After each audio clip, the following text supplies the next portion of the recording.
automation is essential for the future of finance. And according to your survey, 65% of finance leaders are planning to automate more than half of their processes by year end. That's pretty astounding. I want to ask you, how does automation drive strategic value for finance and the organization itself?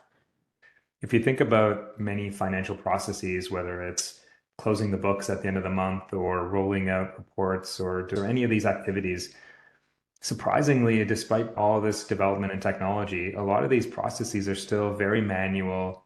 They're heavy in Excel, they're people oriented, passing information back and forth, manually rolling up numbers, which is obviously time consuming and error prone. So if you think about where finance leaders are going, how do you drive more strategic value? Looking backwards and doing the accounting and rolling up the numbers is obviously important and it needs to get done, but in itself doesn't actually add any strategic value.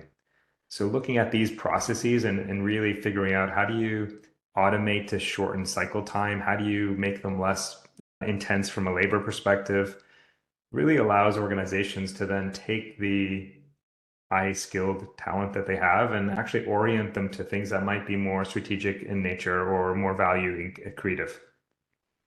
I had to chuckle when you say we still do a lot of manual processes. I would raise my hand up.